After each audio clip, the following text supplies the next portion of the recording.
পাচ্ছেন প্রায় 172তম জন্মবার্ষিকী গুরু নিত্য গোপাল মহারাজ ভগবানের কিন্তু জন্মবার্ষিকী এবং এই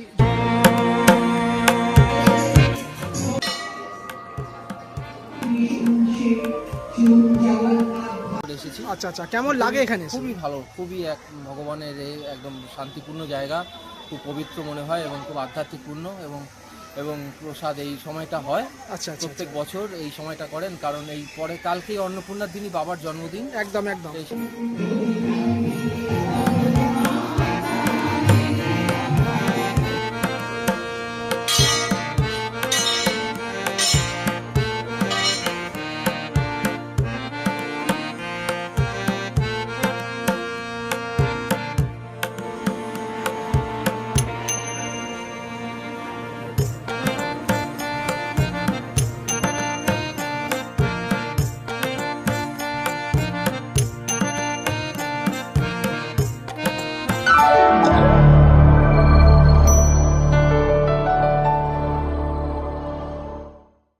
কলকাতা ওয়ান্ডার ট্রাভেল ইউটিউব চ্যানেলের পক্ষ থেকে আমাদেরকে স্বাগত জানাই বন্ধুরা। এখন কিন্তু আমরা দাঁড়িয়ে রয়েছি, দেখতেই পাচ্ছেন মণিমার মঠের কিন্তু একেবারে কিন্তু অভ্যন্তরীণ, কারণ হতে চলেছে 172তম জন্মবার্ষিকী নিত্য গোপাল মহারাজের এবং আগা উপলক্ষে কিন্তু এখানে কিন্তু অনুষ্ঠিত হচ্ছে কিন্তু বিরাট কিন্তু উৎসব অনুষ্ঠান, যেখানে গান বাজনা ভজনা কিন্তু হচ্ছে প্রতিদিন এবং বেশ গত কয়েকদিন ধরে কিন্তু অনুষ্ঠান চলছে এবং আগামী কয়েকদিনও কিন্তু চলবে এবং তার সঙ্গে কিন্তু এখানে চলছে কিন্তু ভোগ বিতরণ অনুষ্ঠান। তার সমস্তটাই কিন্তু আজকে আপনারা দেখতে পাবেন আজকের এই ভিডিওর মাধ্যমে।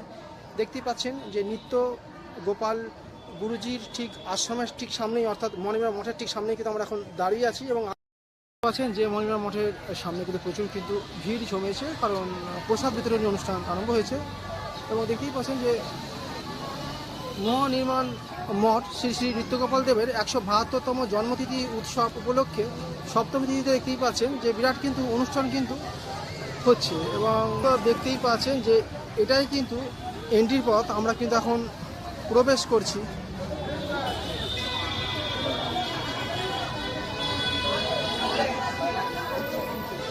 এবং সামনেই দেখতেই পাচ্ছেন এই যে বিরাট স্টেজটি কিন্তু সাজানো হয়েছে। বিরাট স্টেজটি কিছু সাজানো হয়েছে বিভিন্ন রকম কিন্তু সাংস্কৃতিক অনুষ্ঠানের জন্য। সন্ধেবেলায় কিন্তু বিভিন্ন রকম কিন্তু গান বাজনা ভজনা কিন্তু হয়ে থাকে এবং সে দেখতে পাচ্ছেন বিরাট কিন্তু স্টেজ সাজানো হয়েছে এবং সামনের দিকে কিন্তু আমরা একটুখানি যাচ্ছি। এখানটা কিন্তু কবে কি অনুষ্ঠান আছে সেটা কিন্তু আপনারা পজ করে দেখে নিতে পারেন।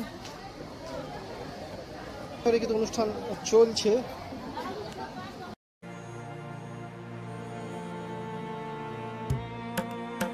এটি কিন্তু মূল মণিমার মঠ, যেটা কিন্তু সত্যি কিন্তু মনে হচ্ছে যেন এই সময় যেন এক টুকরো স্বর্গের ঠিক সামনে কিন্তু আমরা দাঁড়িয়ে আছি। এতটা সুন্দর কিন্তু সাজানো হয়েছে এবং রাতের অন্ধকারে কিন্তু আলোক ঝলমলে এমন পরিবেশ তৈরি হবে, দেখে যেন মনে হবে কোনো এক স্বর্গরাজ্যে আমরা পরিবেশ করেছি।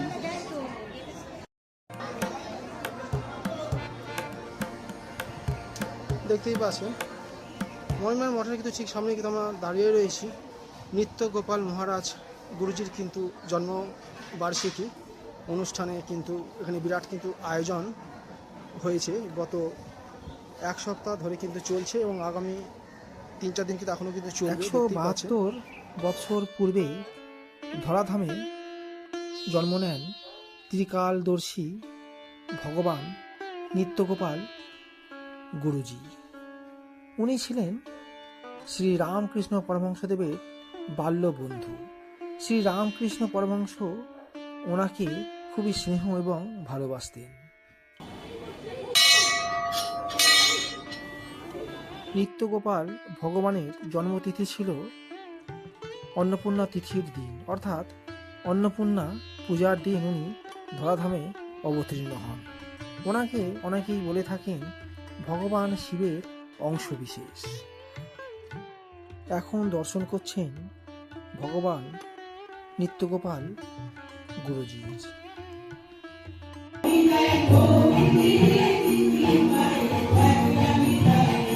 রাতের অন্ধকারে আলো ঝলমলে পরিবেশে এই মঠ আশ্রম হয়ে উঠেছে পবিত্র এক স্বর্গরাজ্যে, যা থেকে চোখ ফেরানোই যায় না।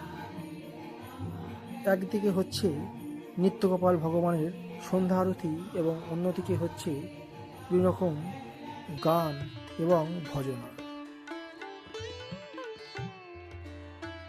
মঠের অভ্যন্তরীণ সবুজায়ন এবং প্রাকৃতিক সৌন্দর্য মনের মধ্যে এক শান্তি প্রদান করে, যা আধ্যাত্মিক মনোভাব প্রেরণ করে।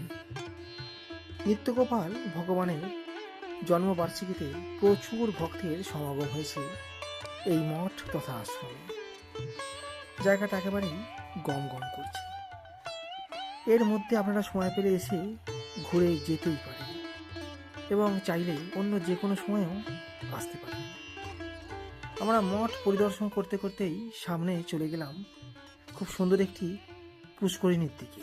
সামনেই দেখতে পাচ্ছেন সবুজায়নে ঘেরা খুব সুন্দর এক পুষ্করিণী, এবং মঠ আশ্রমটি দর্শনের পরেই আস্তে আস্তে আমরা চলে গেলাম প্রসাদের দিকে, অর্থাৎ যেদিকে প্রসাদের জন্যে লাইন চলছিল।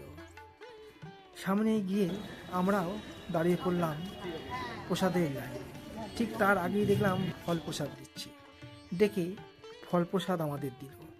প্রচুর ভক্তরাই গ্রহণ করছে দেখে আমরাও গ্রহণ করলাম। তারপরেই চলে গেছিলাম প্রসাদের উদ্দেশ্যে। দেখতেই পাচ্ছেন প্রথমেই দিল পোলাও, যেটাকে আমরা ঘি ভাত বলে থাকি। তারপরেই চলে এলো সাদা ভাত। সাদা ভাত দেওয়ার পরে চলে এলো মুগের ডাল। তারপরে চলে এলো এক এঁচড়ের তরকারি। শেষ পাতে ছিল চাটনি এবং পায়েস। আপনি কি এখানে ফার্স্ট টাইমে এলেন? না, আমি ফার্স্ট টাইম না, আমি আগে আগে এসেছি, আরো দুবার এসেছি, 2 বছর এসেছি। আচ্ছা আচ্ছা, কেমন লাগে এখানে? খুবই ভালো, খুবই এক ভগবানের একদম শান্তিপূর্ণ জায়গা, খুব পবিত্র মনে হয় এবং খুব আধ্যাত্মিকপূর্ণ, এবং প্রসাদ এই সময়টা হয় আচ্ছা আচ্ছা, প্রত্যেক বছর এই সময়টা করেন, কারণ এই পরে কালকেই অন্নপূর্ণার দিনই বাবার জন্মদিন একদম একদম সেই হিসাবে। হ্যাঁ, সেটাই। সুতরাং খুবই এনজয় করি। আচ্ছা আচ্ছা, কোথা থেকে এসেছেন আপনারা? আমি কাছাকাছি থাকি, আমি যাদবপুর সন্তোষ। ভক্ত নিশ্চয়ই গ্রহণ করেছেন? হ্যাঁ ঠিক আছে, আমি নিজেও গ্রহণ করেছি, খুব ভালো লাগলো। আপনার কেমন লাগলো? হ্যাঁ, খুব ভালো, খুব ভালো লেগেছে। আচ্ছা আচ্ছা, পরের বার আসার ইচ্ছা আছে নিশ্চয়ই? হ্যাঁ হ্যাঁ। আচ্ছা আচ্ছা, পুরের ওনার যে ওই মানে এটা আর কি দেখবেন, যেখানটা ওনার যে মূর্তিটা স্থাপন করা তার তলাতেই ওনার মানে দেহ সমাধিটা, হ্যাঁ সমাধি আছে, হ্যাঁ সেই হ্যাঁ, জন্য ওটা একটা আলাদা, এটা একটা আছে, একটা পবিত্র স্থান আর কি। পবিত্র স্থান। কারণ কি যেহেতু রামকৃষ্ণ দেবের যে উনি মানে বাল্য বন্ধু ছিলেন। হ্যাঁ, বাল্যবন্ধু ছিলেন, পার্শ্বদ ছিলেন। ঠাকুর রামকৃষ্ণদেব ওনাকে খুব স্নেহ করতেন, একদমই একদম, খুবই স্নেহ করতেন, একদম একদম। হ্যাঁ, সেই জন্য ভোগ প্রসাদ গ্রহণের পরেই কিন্তু আমরা এখন বাইরে বেরোলাম, এবং ভোগ প্রসাদের টেস্ট কিন্তু খুব ভালোই হয়েছিল, এবং খুবই সাদামাটা কিন্তু খাবারের মধ্যে মানে প্রসাদের মধ্যে ছিল। খুবই আজকের যে ভোগটা আমরা এখানে গ্রহণ করলাম সেটা কিন্তু একদমই কিন্তু মানে অ্যাবসলিউটলি ফ্রি। কিন্তু অন্য দিন কিন্তু আপনারা যদি অন্য যে কোনো দিন আসতে পারেন, অন্য সময় এলে কিন্তু এই একই ভোগ গ্রহণের জন্য কিন্তু আপনাদের কিন্তু 50 থেকে 80 টাকা কিন্তু টিকিট কাটতে হবে। সেটার জন্য কিন্তু অন্য একদিন কিন্তু আমি আসবো, এসে কিন্তু তারও ভিডিও কিন্তু আমি আপনাদেরকে দেবো, সেটা অন্য সময় আসতে হবে। এখন যেটুকুন প্রোগ্রাম এখন চলছে সেইটুকুই কিন্তু আপনাদের সামনে কিন্তু শেয়ার করলাম। আজকে এই ফার্স্ট টাইমে এলেন, কেমন লাগলো? ভালো। আচ্ছা, আগে এসেছিলাম, কয়েক বছর আগেও এসেছিলাম। আছিলেন? হ্যাঁ, কয়েক বছর আগে এসেছিলাম। আচ্ছা, তারপরে এই এবারে এলেন? হ্যাঁ। আচ্ছা আচ্ছা, মানে সন্ধ্যেবেলায় যে প্রোগ্রামটা হয়, যে গান বাজনাগুলো হয়, সেগুলো কি দেখেন? দেখি আজকে যদি সম্ভব হয় দেখি। আচ্ছা আচ্ছা আচ্ছা, ভোগ গ্রহণ করেছেন, হ্যাঁ, কেমন লাগলো? খুব ভালো।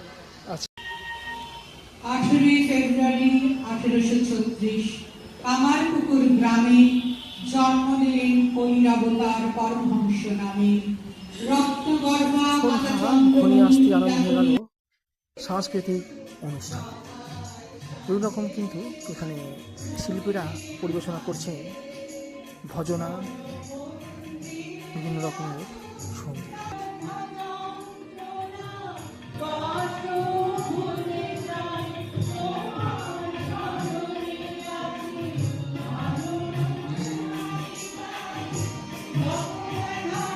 আগামী কয়েকদিন কিন্তু বাকি আছে এখনো, এই উৎসবটি কিন্তু চলছে, এবং কিন্তু কয়েকদিন কিন্তু এখনো বাকি আছে। উৎসব কিন্তু অনুষ্ঠিত কিন্তু আরও আগামী কয়েকদিন কিন্তু অনুষ্ঠিত হবে।